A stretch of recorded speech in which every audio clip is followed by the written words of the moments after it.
আসসালামু আলাইকুম এভরিওয়ান। দূরে কাছে যে যেখান থেকে আমার ভিডিও দেখছেন প্রত্যেককে স্বাগত জানাচ্ছি আমার নতুন আরও একটি রেসিপি দেখার জন্য। আজকে আমি রান্না করব জান্নাতি মাছ। তেলাপিয়া মাছ নাকি জান্নাতের মাছ, আর এই মাছ নাকি হার্টের জন্য অনেক বেশি উপকার। অনেকদিন যাবত তেলাপিয়া মাছ খাওয়া হচ্ছিল না। আমার শ্বশুর তাজা দেখে 3টা তেলাপিয়া মাছ নিয়ে এসেছে, তো আজকে একটা বড় দেখে মাছ রান্না করব আর আপনাদের মাঝে শেয়ার করতেছি। কত বেশি লোভনীয় এবং সহজ, সিম্পল করে অনেক বেশি টেস্টি হয়, রান্নাটা করা যায় সহজ করে। আমি আপনাদের মাঝে শেয়ার করতেছি, পুরো ভিডিওটা স্কিপ না করে দেখতে থাকুন।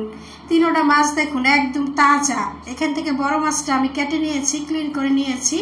এখন এই মাছটাকে আমি ম্যারিনেট করে নেব। মাছটা কেটে মানে অনেক শান্তি, কত সুন্দর দেখুন। তাজা মাছ কাটার চাকই অন্যরকম। যাই হোক, এখন লবণ, হলুদ, তারপর দিয়ে দেব মরিচ, তারপরে অল্প পরিমাণে তেল দিয়ে হাতে মেখে ভালোভাবে আমি ম্যারিনেট করে নিচ্ছি। মাছ ভাজা খেতে আমার ভীষণ ভালো লাগে। কোন আপারা ভাইয়ারা আছেন যে মাছ খেতে পছন্দ করেন, আমাকে অবশ্যই কমেন্ট করে জানাবেন। তো মাছগুলোকে আমি ভালোভাবে হাতে মেখে এখন চলে যাব চুলার পারে। চুলার মধ্যে বসিয়ে দিলাম একটা প্যান। এবার প্যানের মধ্যে দিয়ে দিলাম পর্যাপ্ত পরিমাণ রান্নার তেল। রান্নার তেল দিয়ে এখন রান্নার তেলটা গরম হওয়ার পর এক এক করে মাছের পিসগুলো দিয়ে আমি ভেজে নিচ্ছি।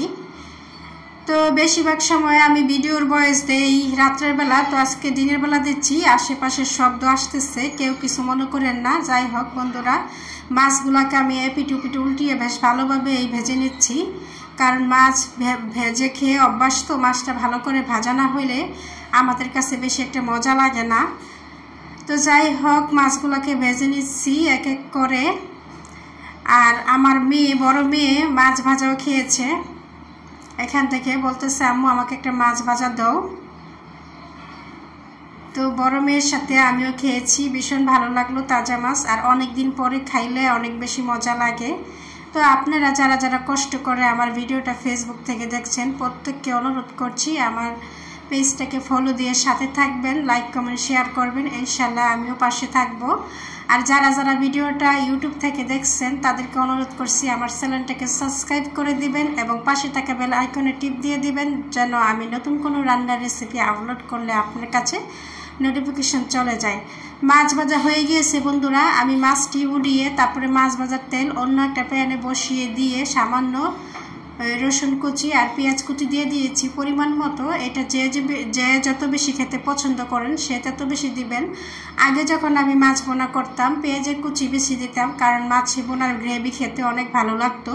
এখন আবার বেশি দেই না, কারণ এখন প্রতিদিনই মাছ বোনা খাই, এত বেশি ইন্টারেস্টিং না। তো যাই হোক, আমি পেস্টটারে ভালো করে ভাইজা অল্প পরিমাণে পানি দিয়ে দিলাম হলুদের গুঁড়া 2 চামচ, মরিচের গুঁড়া 2 চামচ, ধনিয়ার গুঁড়া 1 চামচ, জিরা গুঁড়া আধা চামচ, আর অল্প পরিমাণে লবণ দিয়ে দিয়েছি। লবণ লাগলে আবার পরে দেব। এখন মশলাগুলোকে ভালোভাবে কষিয়ে নিচ্ছি। আপনারা যারা যারা কষ্ট করে আমার ভিডিও দেখছেন অবশ্যই একটা গঠনমূলক কমেন্ট করে যাবেন, তাহলে আমি আপনার বাড়ি থেকে ঘুরে আসতে পারবো। আর ভিডিও দেখে যারা কমেন্ট করেন না, এতে কিন্তু আপনাদেরই লস। আপনারা কিন্তু অবশ্যই ভিডিও দেখে কমেন্ট করবেন। মশলাটা কষিয়ে বন্ধুরা আমি মাছগুলাকে এক এক করে পরিমাণ মতো গ্রেভি দিয়ে তারপরে দিয়ে দিচ্ছি মাছগুলাকে দিয়ে 10 মিনিটের মতো চুলা আঁচটা লো মিডিয়াম রেখে তারপরে আমি মাছটাকে কুক করে নেব, যেন যত মশলা দিয়েছি সবগুলা ভালোভাবে মাছের ভিতরে ঢুকতে পারে। তো আমার মতো করে কারা মাছ রান্না করেন তারাও কমেন্ট করে জানাবেন। অনেকে অনেকভাবেই মাছ বোনা করেন, তো আমি আমার মতো করে করি।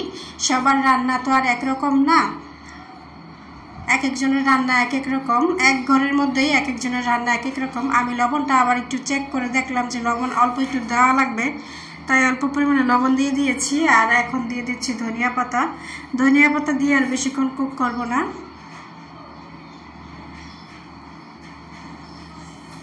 এই পর্যায়ে চুলাটাকে অফ করে দেব। খুব সহজ এবং সিম্পল করে আমি কিন্তু বন্ধুরা রান্নাটা করেছি, এবং তেলের পরিমাণ যে বেশি দিয়েছি তাও না, আবার কম দিয়েছি তাও না। তো যাই হোক, রান্নাটা হয়ে গিয়েছে। রান্নাটার ফাইনাল লুক দেখুন বন্ধুরা, কত বেশি লোভনীয় হয়েছে। এখন আমি খাবারের জন্য পরিবেশন করে নিচ্ছি, আর আপনারা দেখতে থাকুন কিভাবে আমি মাছগুলো পরিবেশন করছি আর কতটা লোভনীয় কালার এসেছে। আমার মাছ রান্নাটা কেমন হয়েছে আপনারা কিন্তু অবশ্যই কমেন্টের মাধ্যমে জানাইবেন। এই হলো ফাইনাল লুক। খেতে কিন্তু অনেক মজা হয়েছিল। আমার শ্বশুরও প্রশংসা করেছে, কারণ আমার শ্বশুর সবসময় প্রশংসা করে না খুব সহজে। যাই হোক বন্ধুরা, আজকের মতো আল্লাহ হাফেজ।